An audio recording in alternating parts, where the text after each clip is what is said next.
Êxodo, capítulo 20. Nós leremos hoje apenas o verso 16 para iniciarmos, né?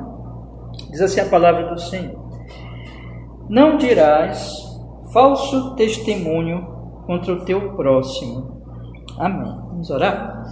Senhor nosso Deus, nosso Pai, nós queremos pedir que o Senhor perdoe qualquer pecado que houver na nossa alma neste momento, pelo sangue do Cordeiro Jesus. Nos conceda, Senhor, a bênção, a graça, para que nós possamos ser dirigidos pelo Mestre dos Mestres, que é o Seu Espírito Santo, que Ele nos ilumine, nos conduza em cada texto, nos pensamentos, nos argumentos, Senhor, que sejam bíblicos e que o Senhor opere em nossa alma e nosso coração, para nós ouvirmos com fé, recebermos a Sua palavra e sermos abençoados. Em nome de Jesus, nos abençoa. Em Cristo nós oramos e agradecemos. Amém e amém. Amém, meus irmãos. Pode sentar, meus irmãos. Pode sentar. Irmãos, vamos então, irmãos, pela misericórdia, pela graça do Senhor, continuar o nosso estudo da prática do bem. Hoje é o nono estudo. Hoje à noite será o 10º, se Deus quiser. E eu quero só dizer para os irmãos que eu vou precisar de mais um domingo, porque eu ainda preciso falar de alguns assuntos importantes sobre esse tema. Eu não gostaria de deixar de falar, né? Que é a questão da cosmovisão cristã em relação à prática do bem e do nosso crescimento na prática do bem. Então, vou precisar de mais um domingo. Peço um pouquinho a paciência dos irmãos, né? Aí no segundo domingo de fevereiro nós vamos voltar para os estudos normais que nós fazemos na nossa igreja, né? Mas hoje eu quero falar, irmãos, sobre um ponto aqui, que é a relação da prática do bem com a vida social, com os nossos relacionamentos humanos, né? Nós já falamos aqui sobre a questão física mesmo, da saúde do corpo. Já falamos da questão material, das propriedades que as pessoas têm. Já falamos das questões emocionais, né? Claro que esses estudos são todos bem superficiais, ainda introdutórios, mas como o estudo ele tem esse objetivo, né? Não aprofundar cada ponto, mas apresentar a essência da prática do bem conforme as Escrituras. Então, nós já falamos desses pontos. Eu disse para vocês que a prática do bem, ela é, na verdade, levar o conhecimento de Deus para as pessoas, né? O Deus é o sumo bem, Deus é o bem principal, e o cristão é aquele que leva esse conhecimento de Deus para as pessoas, mas ela envolve aspectos físicos, materiais, emocionais, sociais, como nós vamos ver hoje, e espirituais também, né? Que, se Deus quiser, nós vamos também abordar mais adiante aí. Mas eu disse para vocês já que a prática do bem, ela envolve um aspecto mental também, né? Da minha mente, da minha compreensão, das minhas reflexões. Nós somos seres pensantes, nós somos seres que pensamos, que refletimos, e todo ser humano, ele age de acordo com o seu pensamento, de acordo com aquilo que ele acredita realmente, daquilo que são as fontes das suas reflexões, das suas meditações, né? Quando Eva ela pecou contra Deus, lá no Jardim do Éden, ela viu que a árvore era boa para se comer, agradável aos olhos e boa para dar entendimento. Houve uma reflexão na mente dela, e ela passou a refletir sem a base, essa é a grande questão, da palavra de Deus, mas com a base da palavra do diabo, né, que disse que Deus estava mentindo para eles. Essa reflexão, portanto, é diabólica, é anti-Deus, e é a reflexão da queda. Todos os homens, eles estão em profundas trevas espirituais e mentais. Eles refletem, não de acordo com Deus, mas de acordo com Satanás mesmo, né? O diabo, ele é o príncipe deste mundo, ele é o pai da mentira, e ele está enganando as pessoas o tempo todo. Mas o que acontece, como nosso Senhor Jesus Cristo diz, e isso também nós precisamos abordar, não esquecer, é que esse problema mental não é meramente um problema mental somente, né? Mas é um problema, na verdade, do centro do homem, do coração do homem. É porque o homem, no centro do seu coração, ele é pecador, ele é pecador desde a raiz. O coração na Bíblia é o centro da personalidade, é o centro do ser, que vai afetar todos os processos mentais, os desejos, né? E vai afetar, enfim, todo o ser do homem, porque ali no homem que reina não é mais o Senhor, mas é o pecado. O homem, ele é egocentrado, ele vive para si, ele vive para se agradar, ele é um homem que, enfim, não glorifica a Deus dentro do seu coração. A Bíblia fala de uma religião do coração. E o homem não regenerado, como eu disse para vocês já há alguns estudos, é impossível ele praticar o bem no sentido bíblico. Ele pratica bem, sim. Ele faz coisas boas por causa da graça comum de Deus, como eu já expliquei lá atrás. Mas ele não faz o bem no sentido bíblico. Porque o que é o bem no sentido bíblico? O bem no sentido bíblico é fazer tudo para Deus, é fazer tudo para a glória de Deus. E esse homem não faz. Esse homem, ele vive para seu próprio ego. E ele cria deuses, como nós já vimos também no estudo anterior, de acordo com a sua mente. É o que Paulo fala lá em Romanos, capítulo 1. Eles se tornam loucos, eles raciocinam e eles olham então para as criaturas que são expressões da glória de Deus, né? Porque tudo que nós olhamos glorifica a Deus, mas em vez de ele adorar esse Deus, ele passa a adorar a criatura em vez do Criador, como Paulo fala lá em Romanos, capítulo 1. Então, meus irmãos, é preciso regeneração, é preciso uma mudança, é preciso uma obra da graça. E, na verdade, tudo que eu estou falando aqui para vocês, eu já disse isso lá desde o início, só é possível se nós somos realmente crentes, se nós somos realmente cristãos. Tudo isso aqui que eu estou falando só é possível para aquele que foi regenerado, né? Praticar. Porque existe uma mudança nesse homem regenerado muito grande em relação ao homem não regenerado. O homem não regenerado, ele vive egocentrado, ele vive para si. E por isso que a Bíblia diz que da soberba só procede, né, a contenda. Por isso que ele briga, porque ele vive para si. Então ele não serve ninguém. E ele então passa a se servir dos outros. Nós tivemos um estudo sobre isso, em que em vez de ele servir aos outros, ele se serve dos outros. E ele então não pode praticar esse bem. Mas um homem regenerado, ele ama Deus, ele passa a amar o próximo, ele passa a servir o próximo, ele entende que ele está nesse mundo como servo do Senhor, e isso exige realmente servir o próximo. Então ele não se serve do próximo, mas ele serve ao próximo. E ele serve ao próximo no sentido, a mente dele, né, está transformada, está renovada, ele não pensa mais de acordo com Eva, mas de acordo com as Escrituras. Ele medita, como o Salmo 1 diz, na lei de Deus. Ele é um homem que ama a lei de Deus, como diz o Salmo 119, e a lei é lâmpada para os pés dele, luz para os caminhos dele, e ele vive de acordo com a palavra de Deus, e por isso que ele vai cuidar do próximo, amar o próximo, servir o próximo nesses aspectos físicos, materiais, emocionais, sociais e espirituais, né? Então hoje nós vamos falar da questão social ou dos relacionamentos humanos. Nós estamos num estudo aqui, que os irmãos bem sabem, dos 10 mandamentos, e nós vamos abordar cada mandamento desse, se Deus quiser, durante os próximos meses, na Escola Bíblica Dominical, de forma detalhada, estudando o Catecismo Ortodoxo e o Catecismo Maior de Westminster. Mas hoje o que eu vou fazer, olhando para este mandamento, né, é exatamente, irmãos, uma breve reflexão sobre a questão dos nossos relacionamentos humanos. Quando a Bíblia fala aqui, no 9º mandamento, não dirás falso testemunho contra o teu próximo, versículo 16, de Êxodo 20, isso mostra que fazer o bem envolve o nome do próximo, a reputação do próximo, as relações sociais que o próximo tem. Então, observe aqui uma coisa, não dirás falso testemunho contra o teu próximo.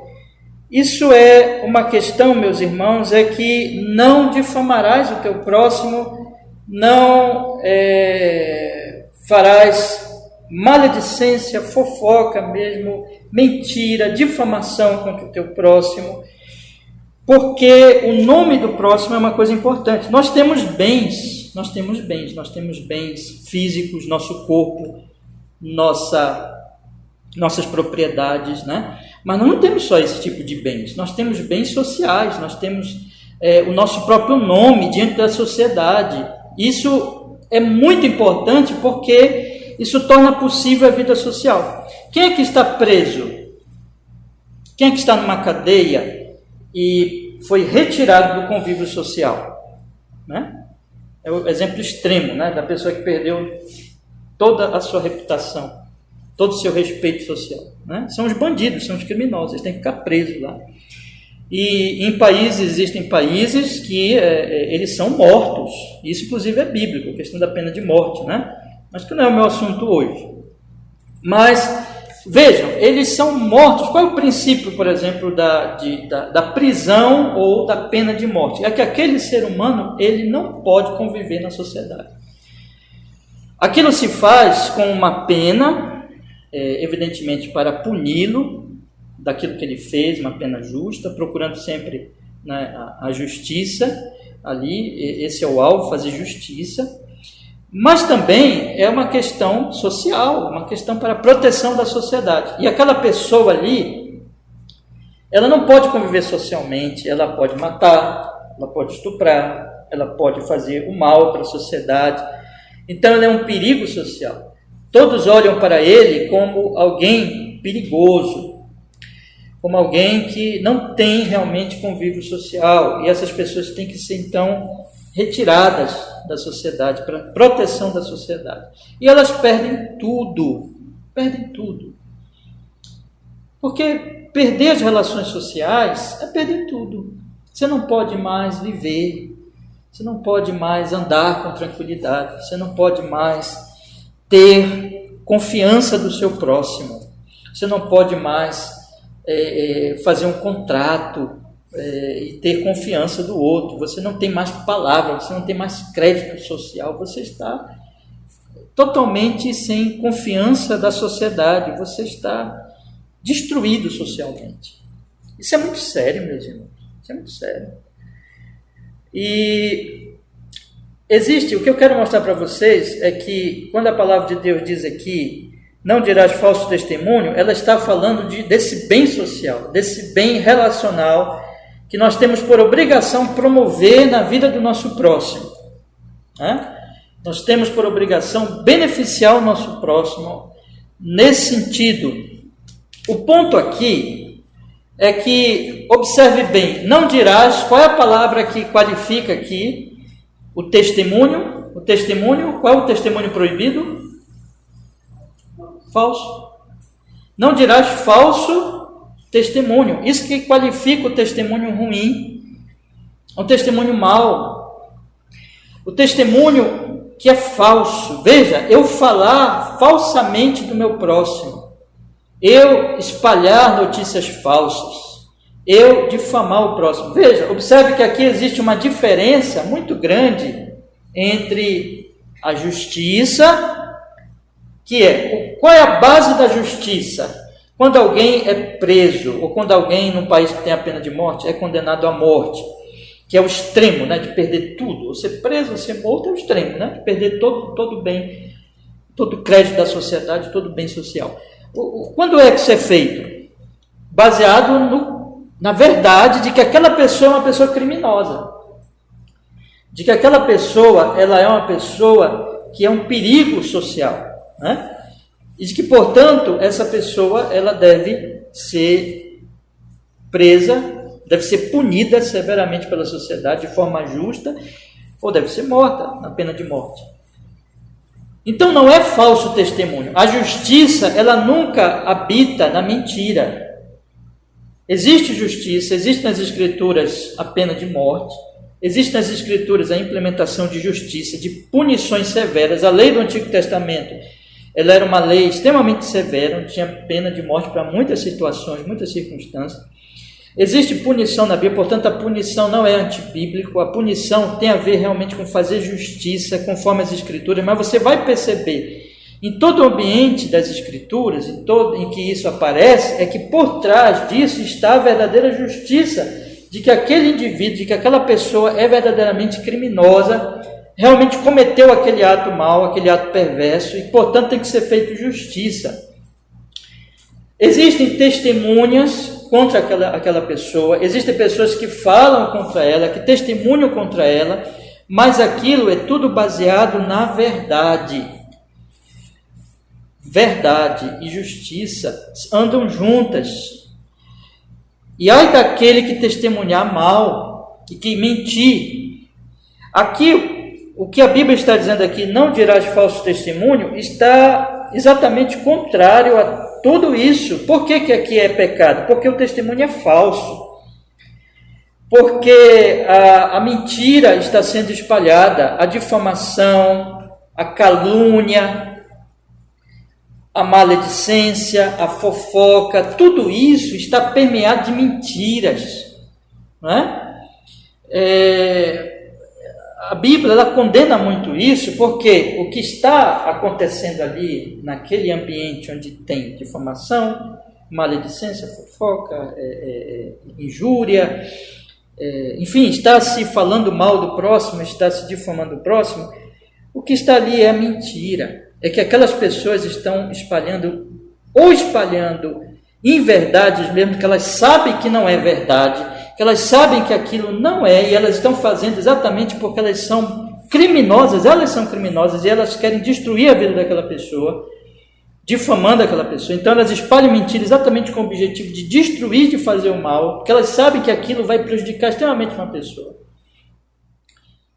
Mas existe também a questão do julgamento prévio, do falar precipitadamente, do achismo, da especulação, daquilo que você não sabe o que aconteceu, mas você de repente acredita que é assim, por causa do seu próprio coração, que sempre vê o mal no próximo, e aí você começa a acreditar realmente que aquela pessoa é perversa ou faz mal, você faz um julgamento prévio. O que a Bíblia proíbe, meus irmãos? A Bíblia proíbe eu julgar temerariamente, eu julgar previamente, eu começar a falar do outro sem saber realmente as reais intenções, ou o que realmente aconteceu. Isso é a fofoca, né? Isso é o disse-me disse. E eu então acredito naquilo e gosto daquilo, aquilo para mim é prazeroso, e eu começo a falar sem, de fato, ter pleno conhecimento da verdade. Tudo isso está mentira. Então, mesmo intencional ou não intencional, o aspecto muito importante aí no fazer o mal social para o próximo é exatamente a mentira. E onde há mentira não há justiça. Há injustiça sendo praticada, e eu estou então fazendo mal. Irmãos, isso é incompatível com o cristianismo bíblico. Nós temos que ter muito cuidado com o que falamos do nosso próximo. Nós temos que ter muito cuidado quando abrimos a boca para mencionar alguém que não está presente. Nós temos muito cuidado com o que escrevemos. Hoje em dia é tempo de internet, na internet. Nós temos que ter muito cuidado com o que republicamos, que ouvimos da internet, ou que ouvimos, seja uma conversa que nós ouvimos dos outros, nós vamos passar para outra pessoa, sem a devida consideração com todos esses fatores, se aquilo é verdade ou não, ou que nós republicamos na internet. Né? É o compartilhar, né? Que vocês tanto conhecem da internet. Porque a vida do próximo envolve os relacionamentos sociais do próximo e o nome do próximo, a reputação. Quando você pensa assim, fulano de tal, o nome da pessoa é muito importante. Quando alguém pensa no seu nome, isso pode, e menciona o seu nome, isso pode lhe abrir portas ou fechar portas para você, dependendo da sua reputação, dependendo de como você está sendo visto naquele meio social.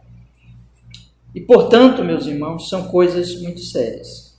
Eu já tratei aqui até de vários aspectos aqui, mas eu gostaria de mostrar nas Escrituras agora como é que as coisas elas se processam. Vamos pensar primeiro, tentar aqui colocar numa ordem mais lógica, né?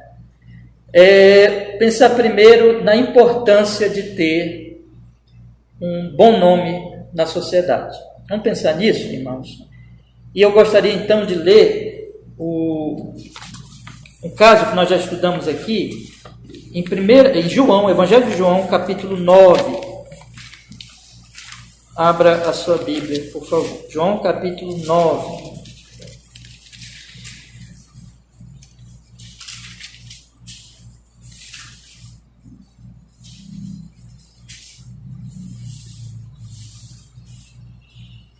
João capítulo 9,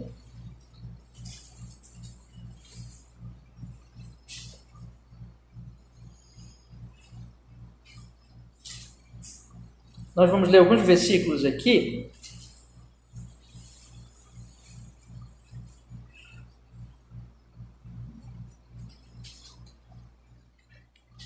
Versículo 18. Os judeus, porém, não creram a seu respeito. João capítulo 9, verso 18. Os judeus, porém, não creram a seu respeito que tivesse sido cego e que agora visse, enquanto não chamaram os pais do que agora via. E perguntaram, dizendo: é este o vosso filho que vós dizeis ter nascido cego? Como, pois, vê agora? Seus pais lhe responderam e disseram: sabemos que este é o nosso filho, que nasceu cego. Mas como agora vê, não sabemos, ou quem lhe tem aberto os olhos, não sabemos. Tem idade, perguntai-lhe a ele mesmo, e ele falará por si mesmo. Seus pais disseram isto porque temiam os judeus, porquanto já os judeus tinham resolvido que se alguém confessasse ser ele o Cristo, fosse expulso da sinagoga. Vamos ler mais adiante um pouquinho. Versículo 34. Responderam eles e disseram: tu és nascido todo em pecado e nos ensinas a nós? E expulsaram-no. Jesus ouviu que o tinham expulsado, e encontrando, disse-lhe: crês tu no Filho de Deus? Deixa aberto o capítulo 9. Vamos ler agora o capítulo 16. Capítulo 16.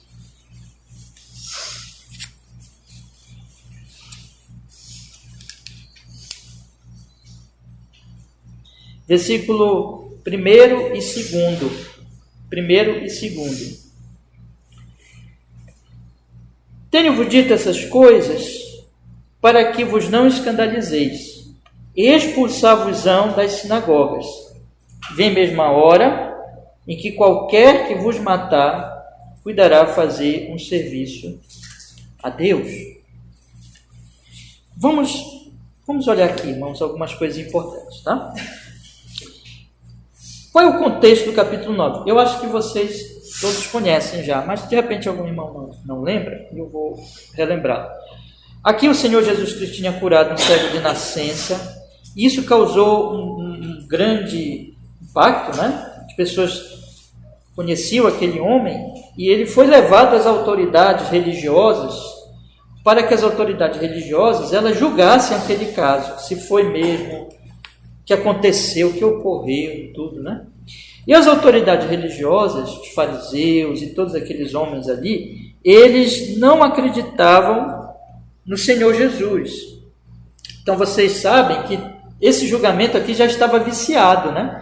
Eles jamais queriam realmente dar o braço a torcer, como se fala, dizer realmente esse homem foi curado e realmente ele estava bem, estava cego, né, desde nascença, e foi curado, e foi um milagre. E Jesus fez isso por quê? Porque eles não acreditavam em Jesus, e já está dito aqui, né, que no versículo 22, os judeus tinham resolvido que se alguém confessasse ser ele o Cristo, fosse expulso da sinagoga. Então já havia uma determinação dessas autoridades, judeus aqui entenda-se por autoridades, que todos aqueles que confessassem que Jesus era o Cristo fossem expulsos da sinagoga.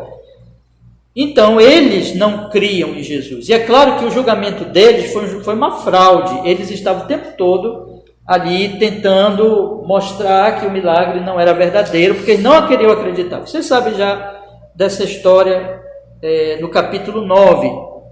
Mas é claro que o milagre tinha acontecido. Mas o ponto aqui que eu quero destacar é que a ameaça que as autoridades judaicas tinham feito era a ser expulso da sinagoga.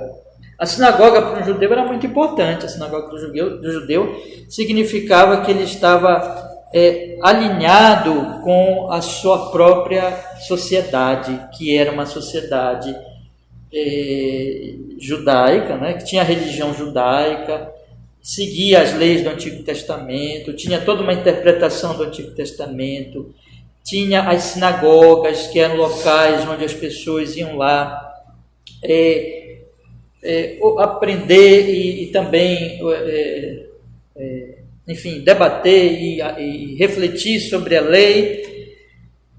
E era um local muito importante na vida social dos judeus, né? E tinham lá as autoridades, tinham os mestres, tinham os doutores e assim por diante. Fazer parte da sinagoga era muito importante para a vida daquelas pessoas. Ser expulso da sinagoga era uma coisa que ninguém queria, porque isso significaria que você estaria na periferia da sociedade. Você seria um estranho, você seria alguém de má reputação, alguém mal visto, né? E alguém que não tinha mais aquele convívio e aquela identidade. E isso era muito ruim. É interessante que o julgamento aqui, ele foi injusto, porque as pessoas não queriam acreditar na verdade daquele milagre. Então, de fato, eles ameaçavam expulsar da sinagoga e eles acabaram expulsando da sinagoga o homem curado. Os pais, por medo, porque eles estavam ameaçando expulsar da sinagoga quem confessasse Jesus, eles como diz, eles tentaram se esquivar. Eles não quiseram realmente admitir ali plenamente o milagre que o Senhor Jesus Cristo fez. Eles só disseram assim, né? Sabemos que agora vê, não sabemos como, sabemos como, mas como agora vê, perdão, vou ler aqui desde o 20. Sabemos que este é nosso filho, que nasceu cego, mas como agora vê, não sabemos.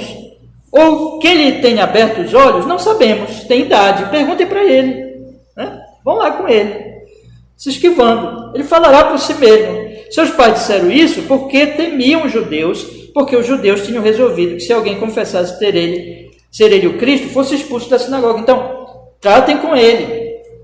Eles não quiseram dizer a verdade, abertamente, porque tinha ameaça, irmãos. Então, eles se esconderam, se esquivaram, não quiseram dizer, ficaram com medo de enfrentar as autoridades, porque eles sabiam que as autoridades eram injustas.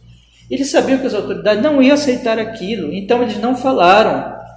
Eles tinham medo de ser expulsos, eles tinham medo de ter aquele problema na vida deles. Eles já eram pessoas tão humildes, tão pobres. E aí o que acontece, meus irmãos? Esses homens expulsam mesmo. Eles tinham medo, mas o filho não tinha medo, né? O filho era corajoso, o filho debateu com eles e ficou firme, porque o filho sabia que tinha sido curado. E ele foi expulso da sinagoga. Aqui nós temos, então, um poder anti-Deus, anticristão, anticristo, que está perseguindo todos aqueles que creem em Cristo e que difamam e destroem a pessoa socialmente e retiram esse bem social da pessoa, porque a pessoa é crente em Jesus. Preste bem atenção nisso. Isso aqui é próprio do mundo. Quando o Senhor Jesus Cristo fala no capítulo 16 que eles iam fazer exatamente isso, né? Jesus disse que eles iam fazer exatamente isso.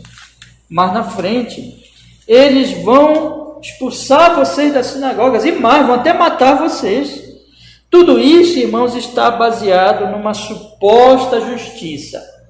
Expulsar os cristãos, os crentes da sinagoga, é deixar eles sem esse bem social, sem essa identidade, né, social, e, portanto, prejudicá-los grandemente e matá-los, tirar mesmo a própria vida deles. Por quê? Para eles, vejam que o Senhor Jesus Cristo diz: expulsar-vos das sinagogas, vem mesmo a hora em que qualquer que vos matar cuidará fazer um serviço a Deus. Para eles, aquilo é até uma obra de Deus.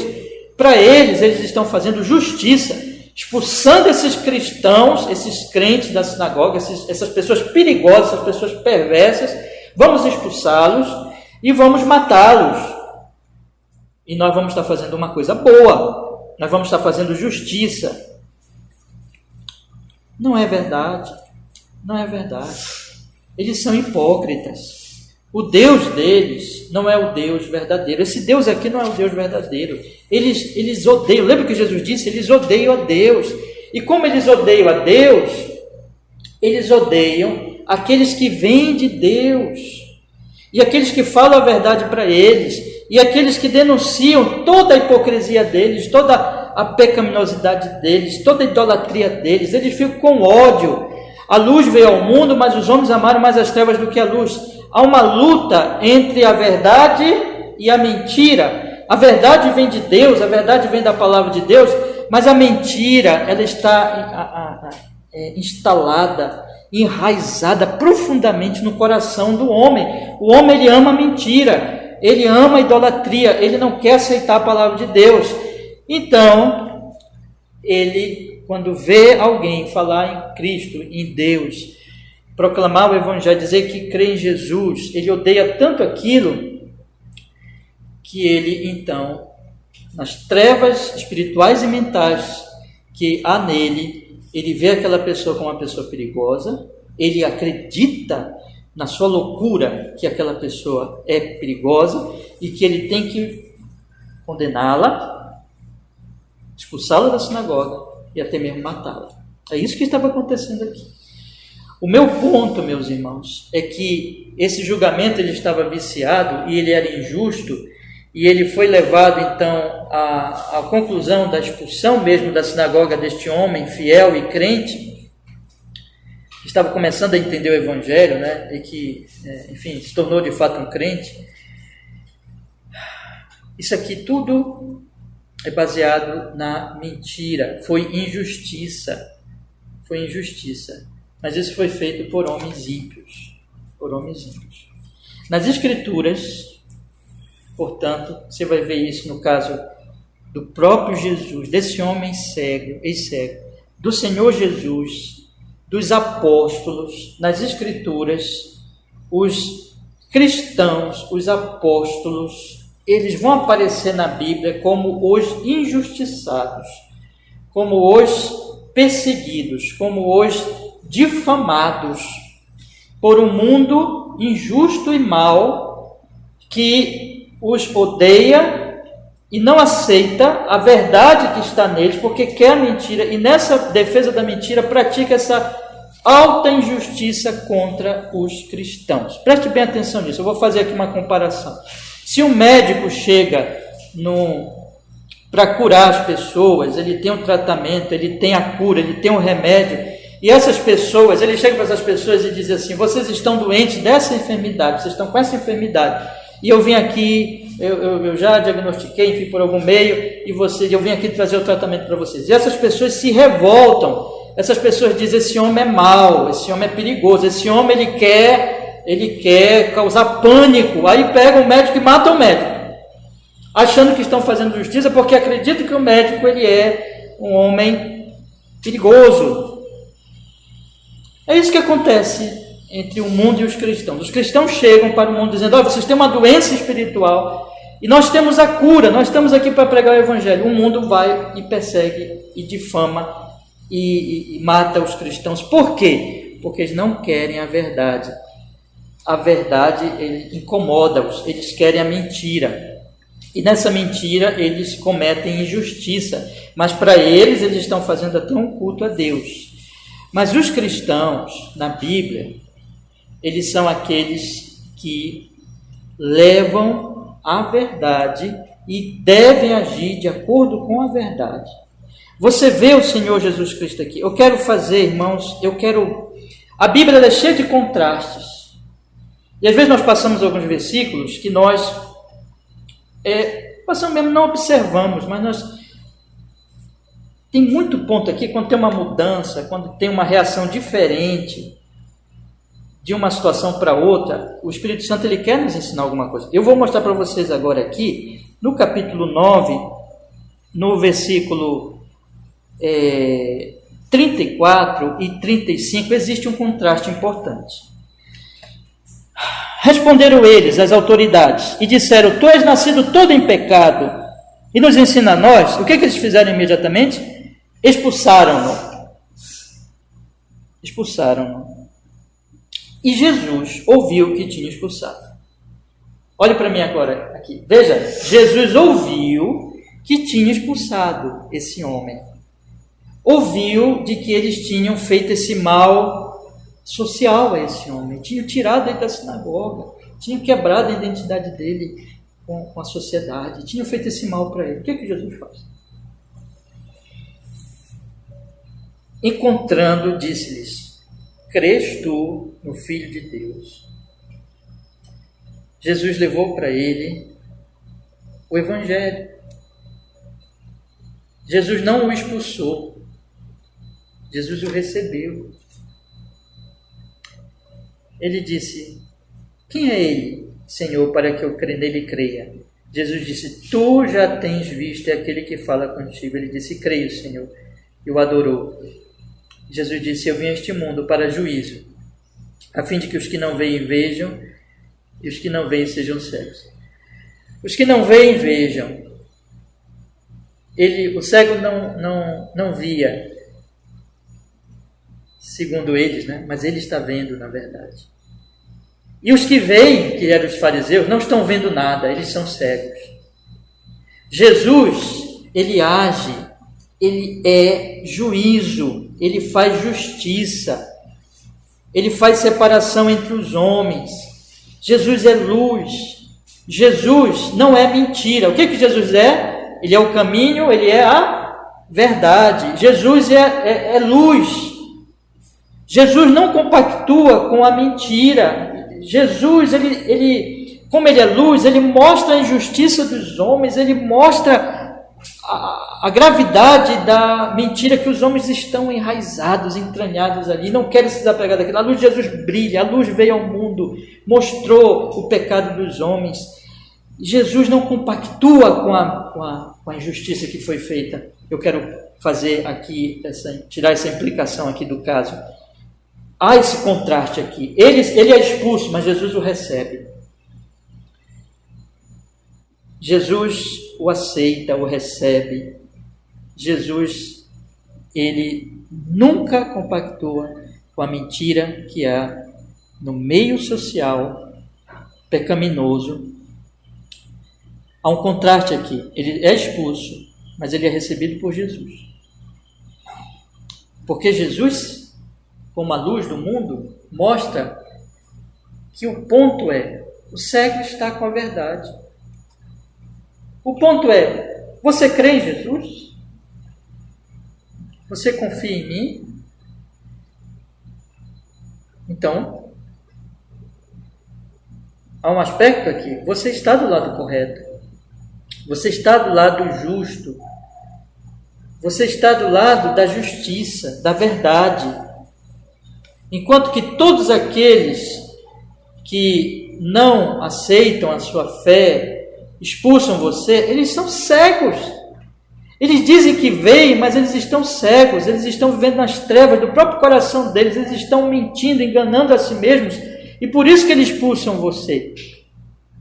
Por isso que eles perseguem os cristãos, por isso que eles matam os cristãos, por isso que eles fazem isso. Mas Jesus não faz isso, porque Jesus está sempre agindo de acordo com a verdade, e como ele age de acordo com a verdade, Jesus faz justiça. Porque a verdade, ela é a base, o fundamento da justiça. Onde há justiça, porque há verdade. Onde há fraude, onde há mentira, onde há engano, onde há falso testemunho, existe injustiça. Portanto, nós temos aqui, meus irmãos, um contraste entre muitas coisas que o texto pode implicar, mas eu quero chamar a atenção desse contraste. Ele é expulso pelos mentirosos e ele é recebido por aquele que é a verdade. É feita uma injustiça com ele, mas Jesus lhe faz justiça. Nesse sentido, né? Porque o ponto é: você crê? Você crê em mim? Você crê naquele que é a verdade?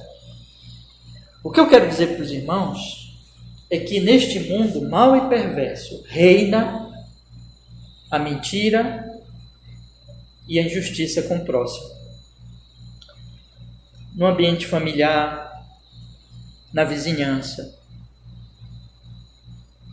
na sociedade, no trabalho, na sociedade em geral, reina a injustiça, a difamação, a mentira e a destruição da reputação do próximo. Como é que isso acontece? Isso acontece nesse mesmo processo. Quero descrever aqui para os irmãos, biblicamente, esse padrão aqui que acontece específico na casa desse homem e envolve o próprio Senhor Jesus, mas isso nós podemos ampliá-lo e dizer que ele se aplica a toda e qualquer circunstância, e a Bíblia, Provérbios, por exemplo, e vários exemplos bíblicos vão mostrar que esse é o padrão. Qual é o padrão?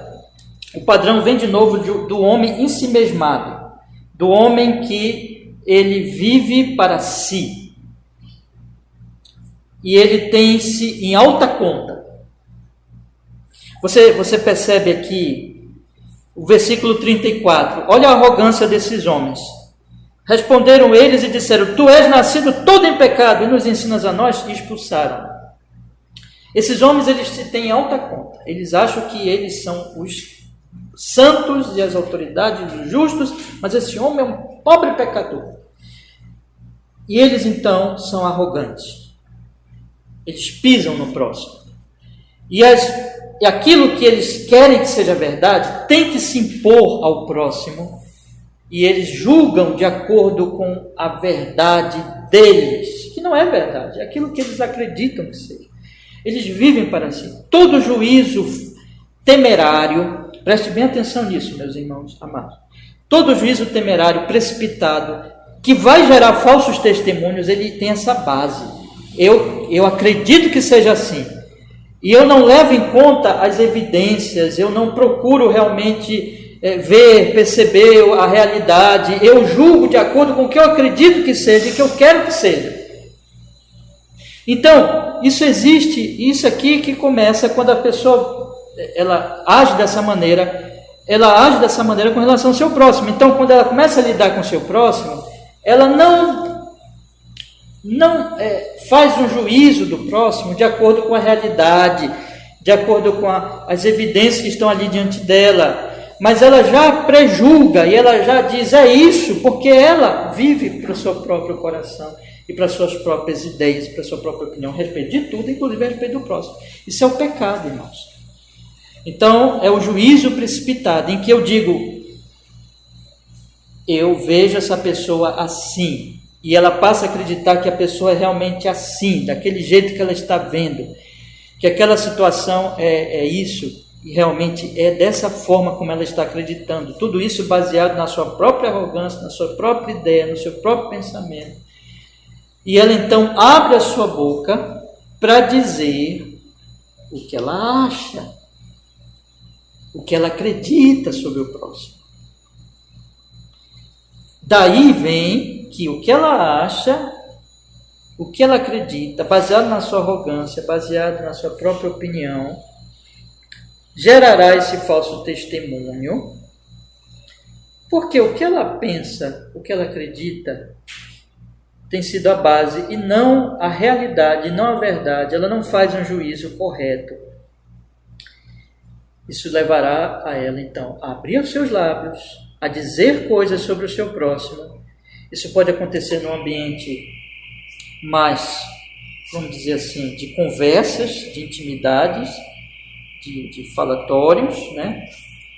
De conversas normais, daí que vem fofoca, difamação. Esses ambientes, quando surge esse tipo de coisa, está baseado exatamente nesse coração arrogante e que especula e que acredita em si mesmo, nas suas próprias ideias sobre o próximo, e começa a falar coisas sem verificar a realidade daquilo que está acontecendo, começa a dizer coisas sobre o próximo ali, sem quando o próximo não está presente, mas isso pode ser levado, inclusive, a tribunais.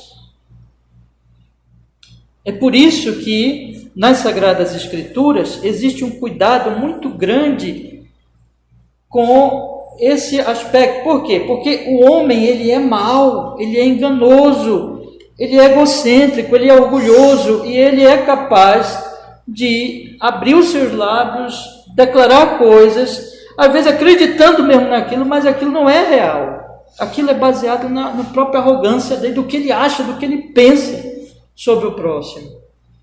Sem uma avaliação, sem observar realmente se aquilo é realidade, se aquilo realmente está acontecendo.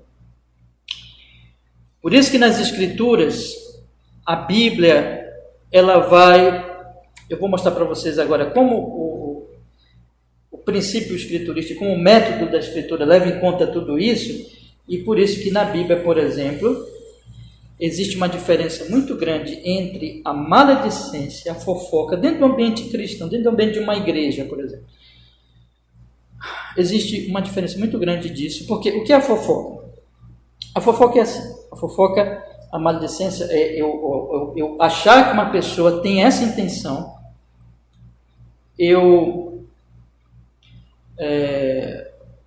ou eu acho, ou eu vejo uma coisa, interpreto de acordo com o que eu acho, sem um cuidado, e eu então vou fazer o quê?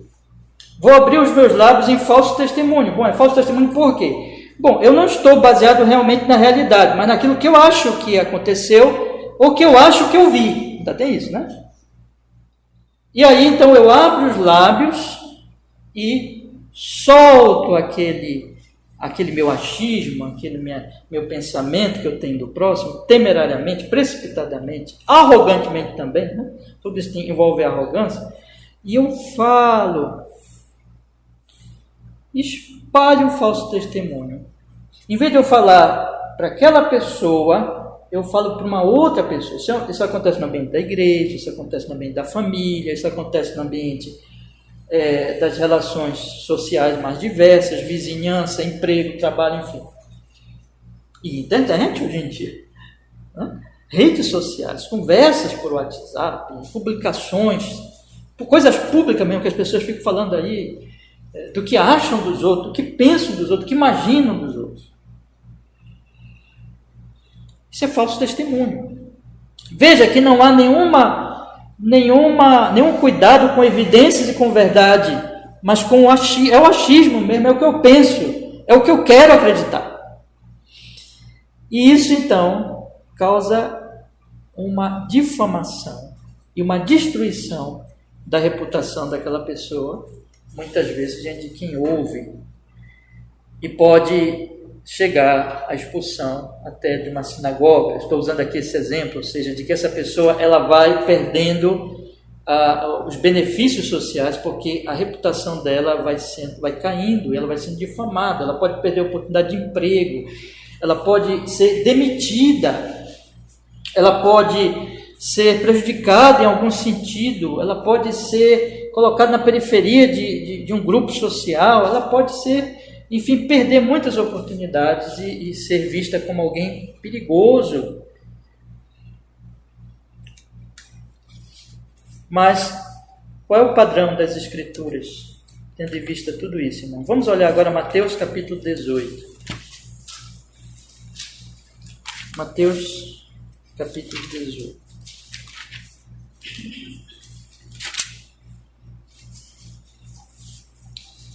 Versículo 15. Esse texto todo mundo já conhece aqui na igreja, acredito. É um texto que sempre nós falamos e ele tem tudo a ver com esse assunto. Vamos olhar aqui.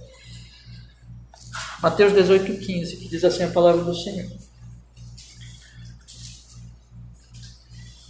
Ora, se teu irmão pecar contra ti, vai e repreende-o entre ti e ele. Entre ti e ele, só. Se te ouvir, ganhaste teu irmão.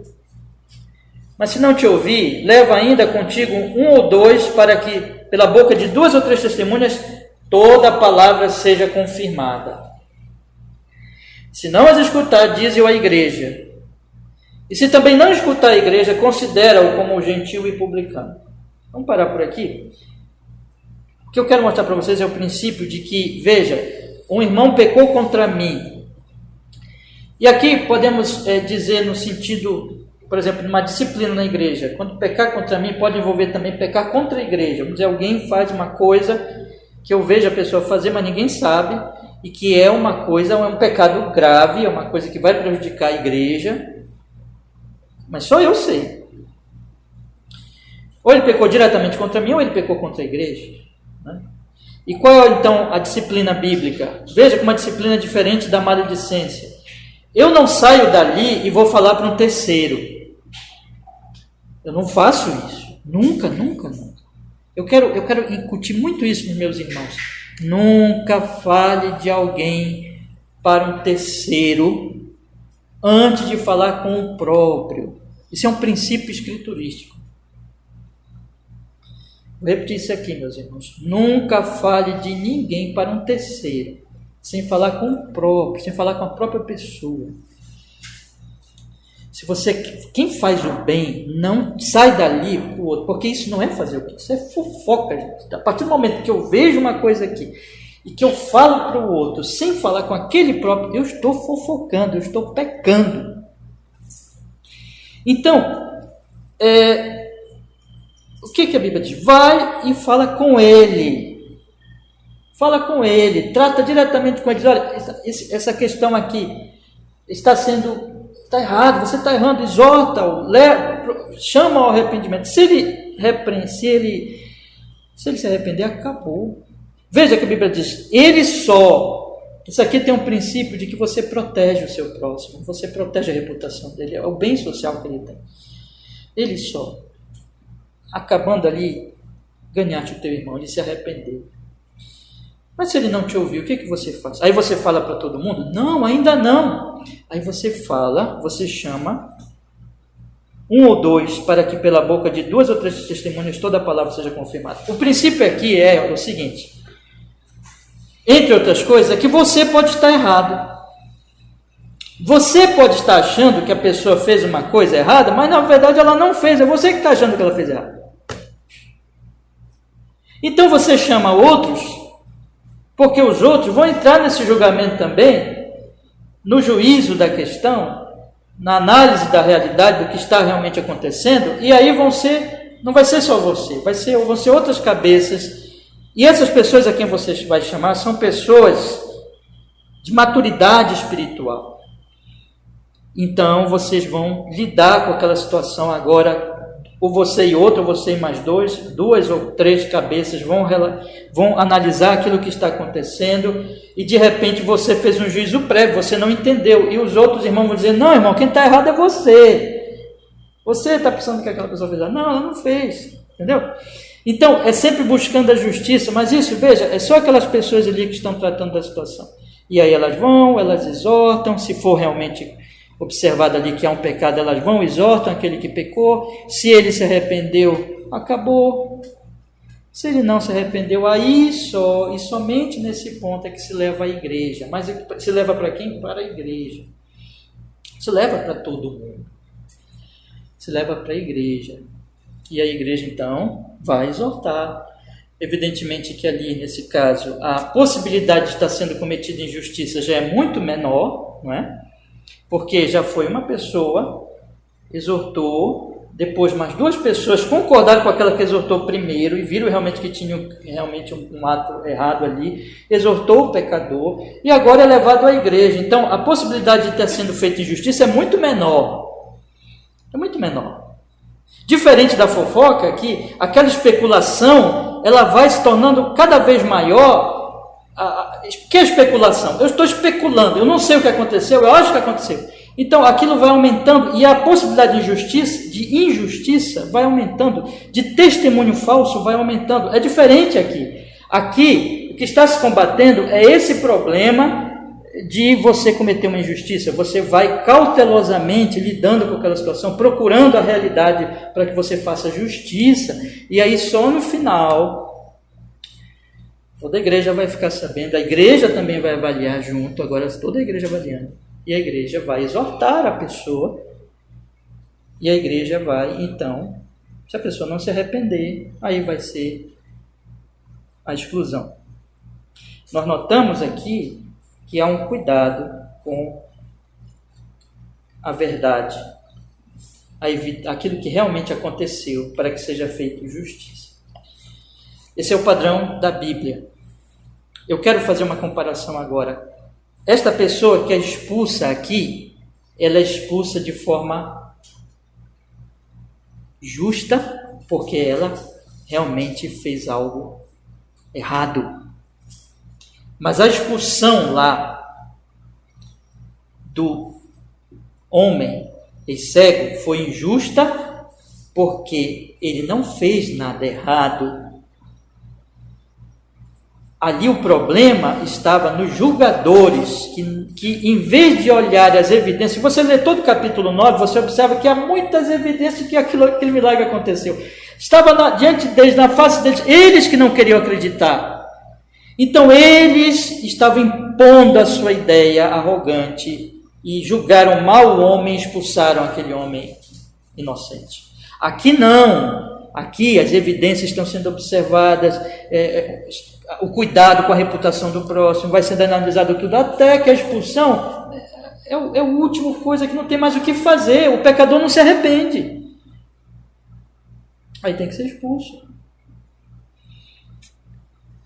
O que acontece em João 9 é o que acontece no mundo ímpio. O mundo ímpio faz isso o tempo todo.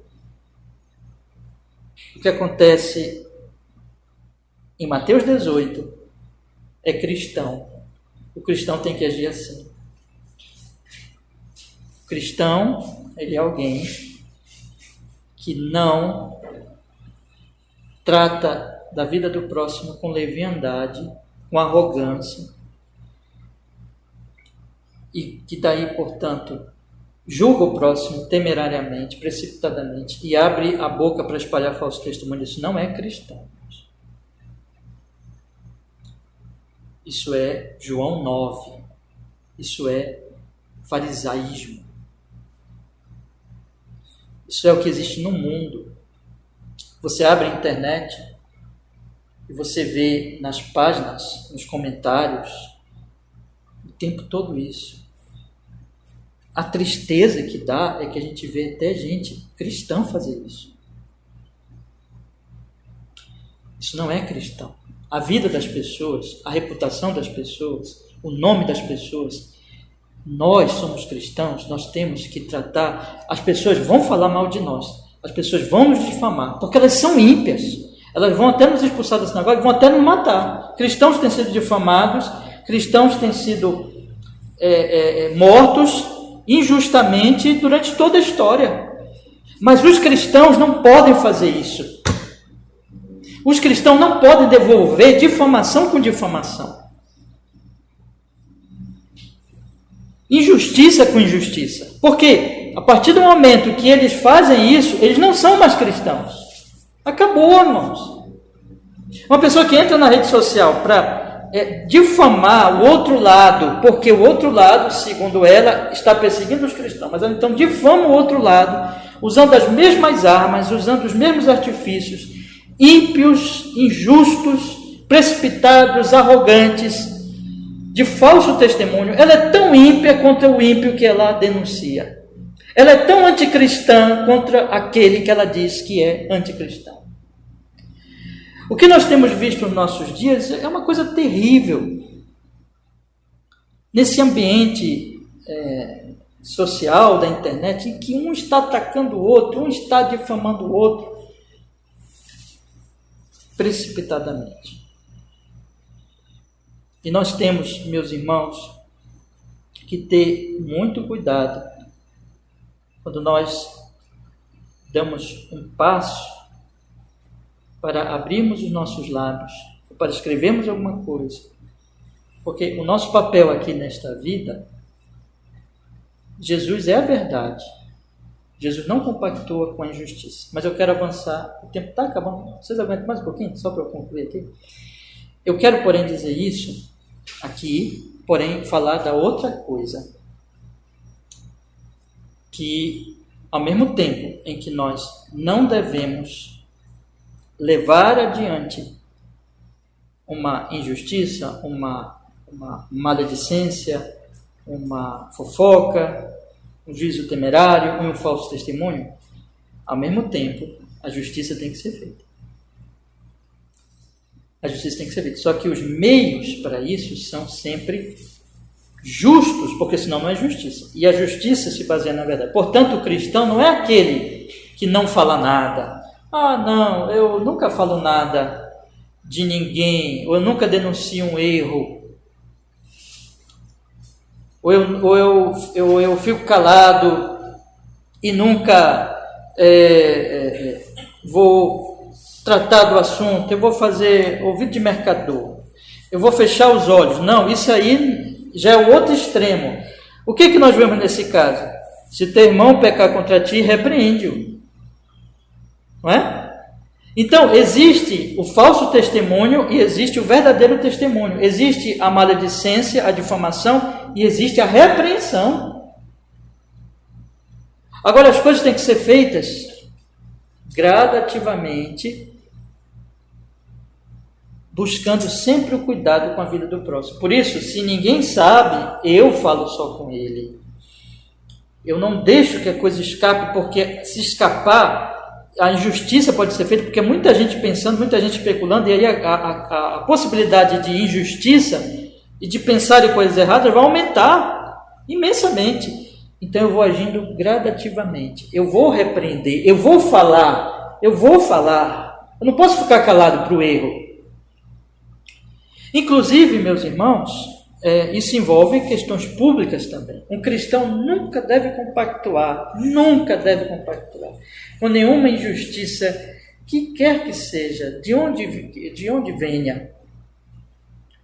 E ele deve, dentro da sabedoria bíblica, quando há real injustiça, ele pode denunciar sim, ele pode falar sim. Mas lembre, ele vai falar desse nível aqui. Primeiro o que, irmãos? A ele só, depois a mais alguém que pode ajudar na reflexão da questão, e só depois uma coisa mais geral, para a igreja.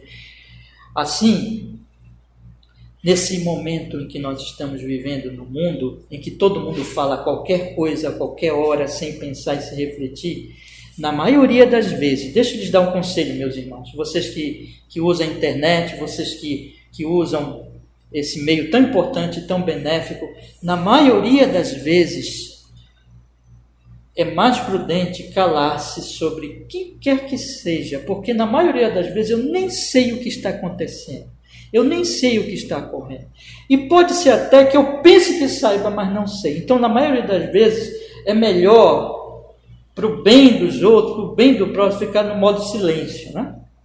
Que é o modo silêncio? Eu não sei, é melhor ficar calado, porque é melhor calar-se do que cometer uma injustiça ao falar. E só falar realmente quando for algo que seja realmente em prol da justiça, e que eu tenha absoluta certeza, né?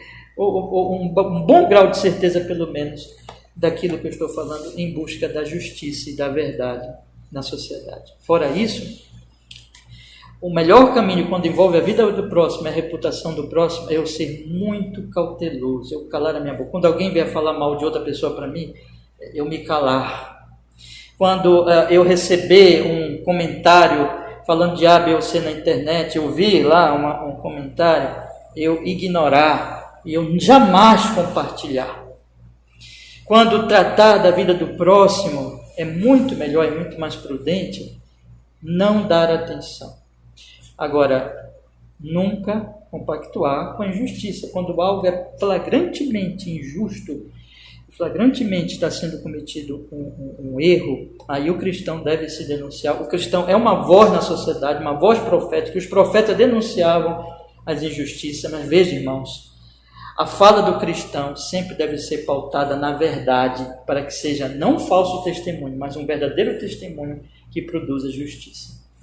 Eu quero encerrar dizendo o seguinte: o nosso papel é um papel bastante importante nesse mundo, no sentido em que nós somos contra a cultura que há no mundo de maledicência e de injustiça e de destruição da reputação do próximo. Nós devemos ser conhecidos como pessoas discretas, pessoas que evitam ficar falando muito, pessoas que abrem os seus lábios quando realmente tem algo bom a dizer, bom a falar, edificante, pessoas que quando abrem os seus lábios para tratar de um assunto que envolve uma outra pessoa, seja muito cauteloso e só fale realmente aquilo que é verdade. E dentro dos ambientes, lembre disso, desses passos aqui, dentro dos locais e ambientes apropriados, conforme a circunstância que esse texto está mostrando aqui para nós. Que Deus nos dê graça, meus irmãos, que nós não destruamos a reputação de ninguém, que nós não sejamos precipitados e que nós só falemos naquilo que for realmente honroso, justo, verdadeiro, para que dos nossos lábios não saia falso testemunho, mas saia realmente aquilo que é benéfico para todos, para todas as pessoas, em Cristo Jesus nosso Senhor. E nisso nós estaremos glorificando a Deus. Eu espero que esse estudo tenha ajudado os irmãos. É um assunto que eu confesso para vocês tem me preocupado bastante, principalmente nesse tempo de pandemia, de tanta coisa que eu já vi publicada e dita, e nós devemos buscar, irmãos, orar para que o Senhor nos guarde, nos fortaleça nesse caminho para a honra e glória dele. Amém? Vocês têm alguma pergunta, irmãos? Queria só, de repente, alguém... Então, bom, vamos orar. Pai Celestial, obrigado porque nós pudemos, nesta manhã, tratar deste assunto tão importante e que o Senhor Espírito Santo possa nos conduzir, nos guardar, nos proteger, Senhor, de abrirmos os nossos lábios para destruição de alguém, mas que seja, na verdade, para edificação. Que os nossos lábios não sejam falsos, que nós não compactuemos com nenhuma maledicência, que nós não falemos precipitadamente, mas que busquemos com prudência, por amor ao próximo, tratar do seu nome com amor, com cuidado, com zelo, para que ele não seja prejudicado. Que nós sejamos instrumentos do bem social e não do prejuízo para a vida das outras pessoas. Que assim seja para a honra e para a glória do nome do Senhor, em Cristo Jesus. Nós oramos assim, nós agradecemos a Deus Todo-Poderoso. Amém.